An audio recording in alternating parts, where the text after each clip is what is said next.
राम तेरी गंगा मैली हो गई, पापियों के पाप धोते धोते।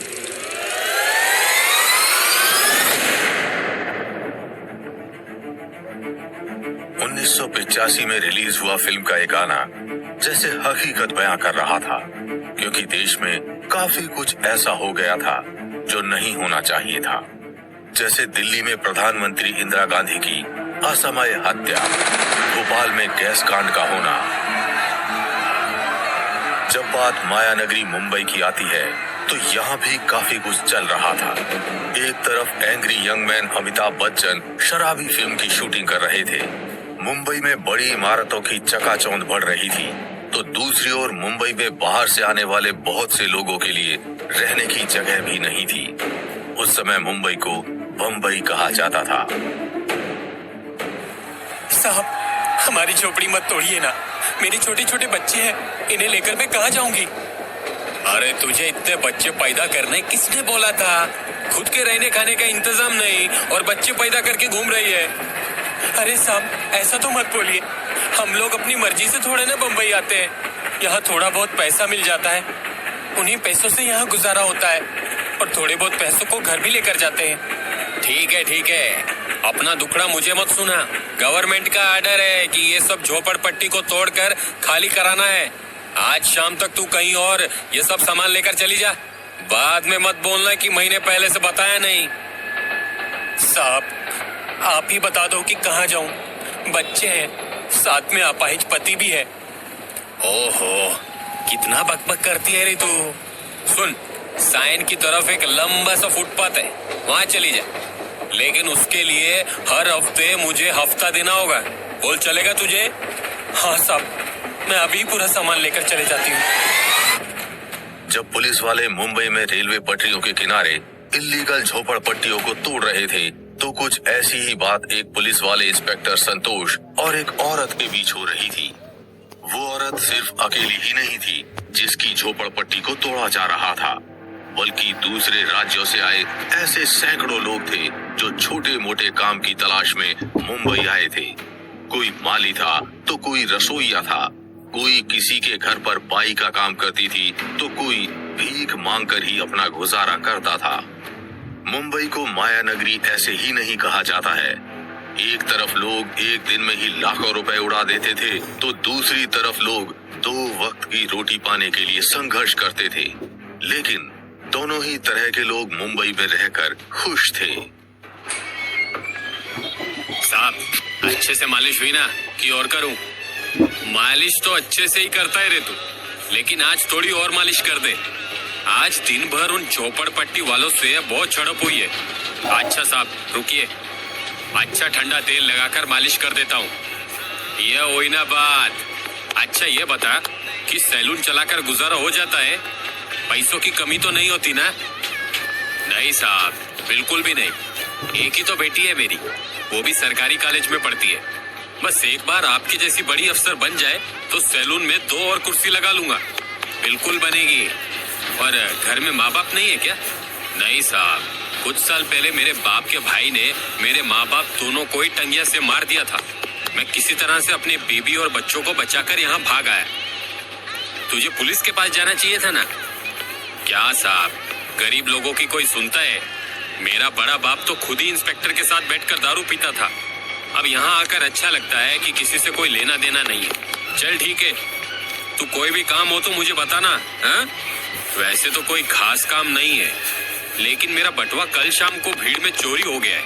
वैसे तो ज्यादा पैसे नहीं थे, लेकिन मेरे एक दोस्त का भी कुछ दिन पहले उसी इलाके से किसी ने बटुआ मार लिया था। कौन सा इलाका है रे? वही चर्च रोड वाला। अरे उधर बहुत सारे लोग फुटपाथ पर रहते हैं रे, उनमें से किसी ने किया होगा। चल, अगर कुछ होता है तो मैं बताता हूँ तुझे। ठीक है साहब। इंस्पेक्टर संतोष हमेशा से ही एक ही नाई के पास अपनी हजामत करवाते थे। हर कुछ दिनों के बाद वे उनके पास पहुंच जाते थे। क्यों रे, तू इतना अट्टा कट्टा कैसे है? कभी पुलिस में भर्ती के लिए नहीं गया क्या?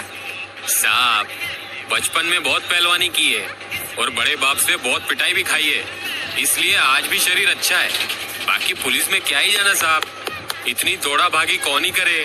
और बुरा मत मानना साहब, पुलिस वाले बेईमान भी होते हैं। क्या करे रे, होना पड़ता है बेईमान। खैर, और ये कौन है? गूंगा बहरा है साहब। कुछ दिन पहले रास्ते के लोग मारपीट कर रहे थे इसके साथ, इसलिए अपने साथ काम पर लगा दिया हूँ। खाना दे देता हूँ और रात को यहीं सो भी जाता है। चल बढ़िया है।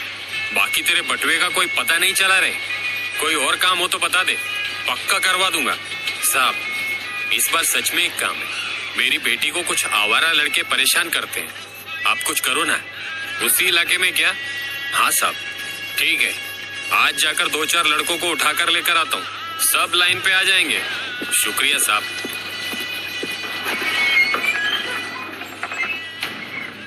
सैलून वाले के साथ इंस्पेक्टर संतोष की ये सब बात होने के बाद भी इंस्पेक्टर संतोष ने उसकी बातों को ज्यादा ध्यान नहीं दिया, क्योंकि इतने बड़े शहर में ऐसी छोटी मोटी बातें होती रहती थी। इंस्पेक्टर संतोष बेफिक्र होकर अपने कमाई बढ़ाने पर ध्यान दिया करते थे। कभी वे वड़ा पाव के ठेले वालों से पैसे वसूल कर लेते थे, तो कभी सेक्स वर्कर को परेशान किया करते थे। एक दिन सुबह की बात है। हेलो, कौन बोल रहा है? साहब, दादर इलाके में एक लाश मिली है। अच्छा, कौन है वो? तू जानता है क्या उसे? नहीं साहब, लाश का सिर हत्यारे ने कुचल दिया है, पहचान में नहीं आ रहा है। बाकी कपड़ों से तो कोई भिखारी जैसा ही लग रहा है। ठीक है, मैं भेजता हूँ किसी को। दोस्तों के साथ ज्यादा चढ़ा ली होगी, किसी दोस्त ने मार दिया होगा। पता नहीं साहब, मेरी दुकान से 500 मीटर पर लाश देखा तो फोन कर दिया। ठीक है, तो मिलना वही।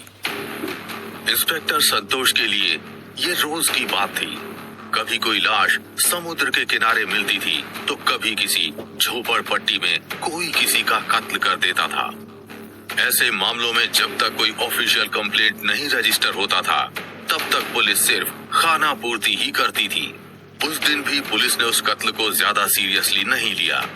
ये बात आई गई हो गई। कुछ हफ्तों के बाद इंस्पेक्टर संतोष अपनी मालिश करवाने फिर से सैलून में गए।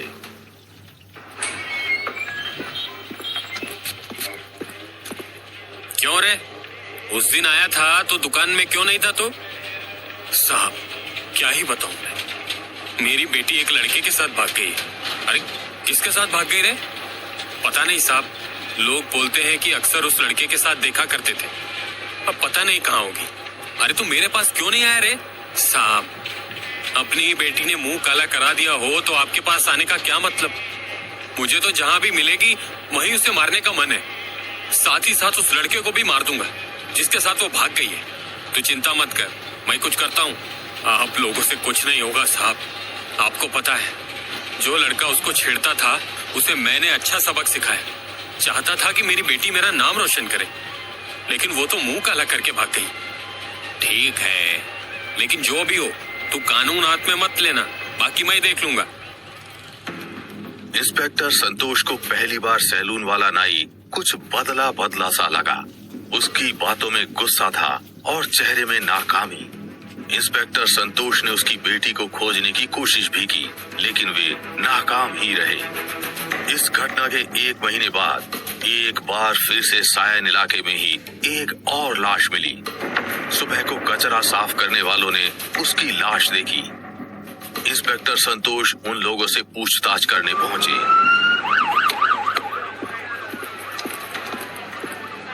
क्या ये लाश कचरे के ढेर में पड़ी हुई थी?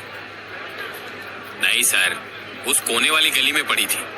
मेरी नजर गई तो मुझे लगा कि कोई शराबी पीकर पड़ा होगा, लेकिन थोड़ा पास जाकर देखा तो समझ आया कि इसका तो सर बुरी तरह से कुचला गया था।